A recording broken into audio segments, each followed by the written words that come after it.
And that brings me to possible solutions, things that we actually can do and we do have some control with. And one of the things I know that you talk about a lot on your show is worker cooperatives. And there has been a big, union surge that has happened over the past couple of years, which I applaud. But I always tell people that that is the starting point. That should never be the end game, that we need to try to push towards worker cooperatives. Because even in the unions, when I interviewed the railroad workers, what did they tell me? They told me that the management went against rank and file. So this happens sometimes, like in those unions, and they don't own a piece of the company. I want to hear from you a little bit about worker cooperatives and how we can move strategically in that way. Because I do feel like a lot of people just don't, they see unions as the end game. And then I also want to get your take on there is the new movement that is happening with Dr. Jill Stein and Shama Sawant coming together, bringing labor and the political space together, sort of as a third party labor movement. And I want to get your take about that, if that could be a possible path forward, especially this particular election. There were a number of us that did support Dr. Jill Stein, not just over, economic reasons, but a lot of us primarily over Gaza, over the Gaza situation. Do you think that is a possible direction we can go in? And then also the need for worker co-ops? Sure. First of all, let me, I don't mean to embarrass you, but let me applaud you. I think it's rare, and I really look for it. It's rare to have an insight with which I agree 100%. That unions are important, valuable instruments, but they are not the end of the process. They are not the end game. They are not the final. And I'll tell you why. And I say this as a Democrat with a small d, not the Democratic Party, just a belief in democracy. In every enterprise that I have worked with, the number of people who own shares or the number of people who are on the board of directors who run the company is always a very small number relative to the employees, who are a large number. And so my little d democracy has always said to me, we should not have a system in which a small group of people has all the power over a large group of people. The employees have to live with what the employer decides. And let me remind everyone, this is true of a factory, it's true of an office, it's true of a store. They decide what to produce. They decide what technology to use.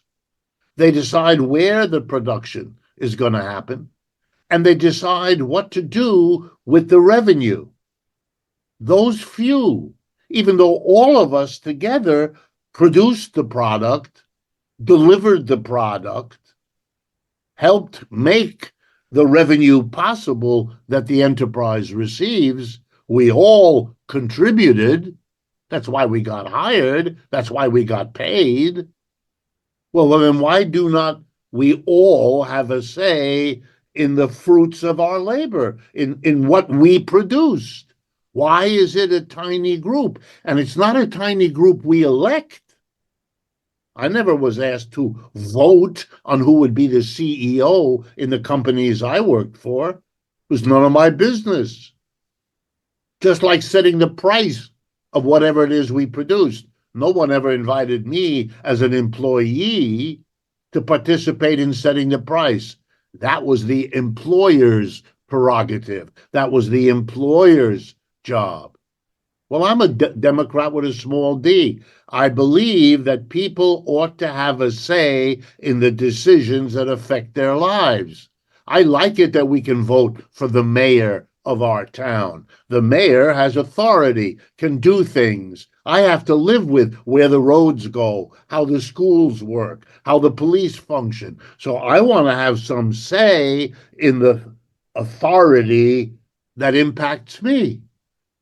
But nowhere am I more obviously impacted than where I go to work. 5 out of 7 days, the best hours of those 5 days, I'm at work.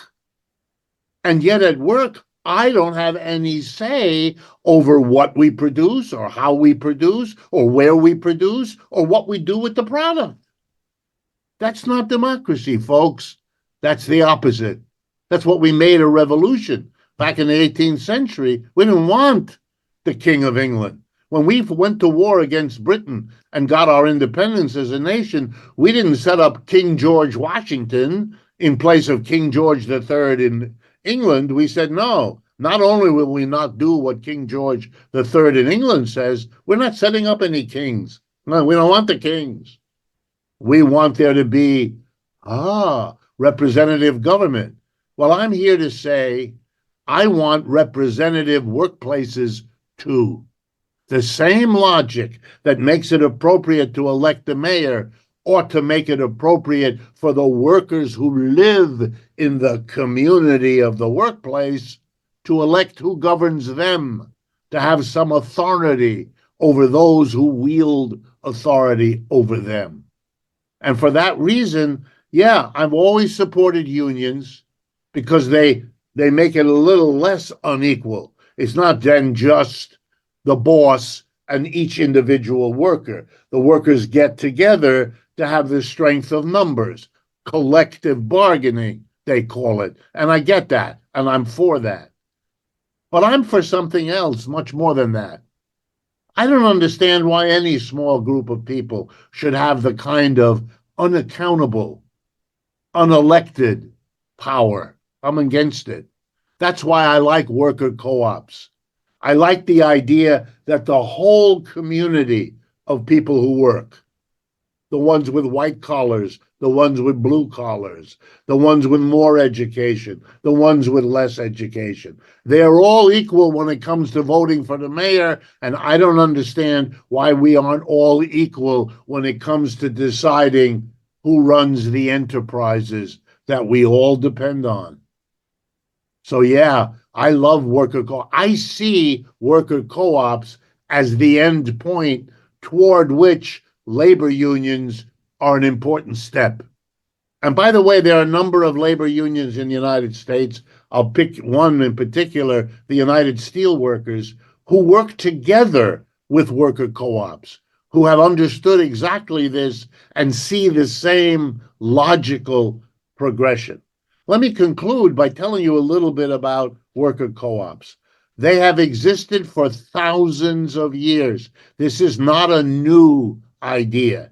It's not you and me concocting something interesting. When Jill Stein talks about it, or when Bernie Sanders talks about it, and both of them have done that, they are picking up on an idea that has intrigued and attracted Americans and other people for thousands of years. Because it is a beautiful idea. It's the idea of community. We get together and collectively make a workspace. You know, some of us are members of organizations that do that. Schools that are set up by people who want together to educate their children as a community. People set up churches organized like that. People do all kinds of community building activities. In many towns, there's a little league of baseball players that isn't run to make money for anybody, but it's because a collection of parents and children see an opportunity to do something they can all enjoy together. Why isn't the workplace like that? And my answer is, there is no answer to that. It could be, and it should be. Here in the United States right now, as we're talking, there is something called the United States Federation of Worker Co-ops. It's an entire organization, you can go find it on the internet, that coordinates and helps all of the worker co-ops that exist in the United States today, and there are hundreds of them across the country, north, east, south, and west. In other countries, you'll see even more of it. The seventh largest corporation in Spain, a European country, the seventh largest corporation is a collection of worker co-ops. It's called the Mondragon Cooperative Corporation. You can look it up. M-O-N and then the word dragon, Mondragon. and it's in the north of Spain. It's got 200 co-ops collected together, helping each other. It's been around for 70 years. It runs its own university. It has its own bank. Worker co-ops exist all over the place, particularly in Spain, particularly in Italy, particularly in Britain and Germany as well. There are more of them than they are in the United States. We can learn from them. We don't have to reinvent the wheel. There's lots of ways that we could say we prefer to have a community democratically run, one person, one vote on all the big decisions, not a tiny group of people with all the power, the board of directors, the major shareholders. Stop that. We've been there, we've done that. That's the American capitalist empire that's now on the way down. One of the things we can do is say, okay, this may be a good moment, historically speaking, to propose an alternative way of organizing factories, offices, and stores. Let's give our children's generation real choice. Yeah, you can go work in a top-down conventional business like we had to, or we will create worker co-ops where going to work means becoming an equal part of a democratic community. And then let our own people decide. I have no doubt what they're going to pick. They're going to want to go in that democratic worker co-op direction. And so over time, we can change our economy. Less and less of the top-down hierarchy of capitalism, more and more of the democratic worker co-op alternative. I think that's coming. And I also think that the sooner we admit it, see it for what it could do for our country, the better off we'll be. And your thoughts about Jill Stein and Shama Sawant coming together to do like a third party slash. I applaud it with everything in me. Absolutely. That's what has to happen. Those political forces have to understand they need each other. The labor movement needs the community to support them. They learn that over and over again. I still find it amazing that they haven't internalized the lessons. Unions win when the communities in which they go to work support them. The strike is victorious when the community supports it, and often isn't when the community either doesn't know or is confused or is disconnected. And by the same token, the political parties need to have a base in the workplace. That's where a lot of their volunteers, a lot of their inspiring leadership is coming from. The lessons that working people learn on the job are applicable in the political party and vice versa. They're natural allies, and together they can bring about the social change that separated they cannot do. And that's the lesson of the history we've had for the last 100 years. So yes, I applaud the initiative that Jill Stein took, that Kshama Sawant took, and that others. And by the way, there are more people around the United States talking about third political parties or new political formations or new alliances among different groups in the society than have been doing that for quite a while.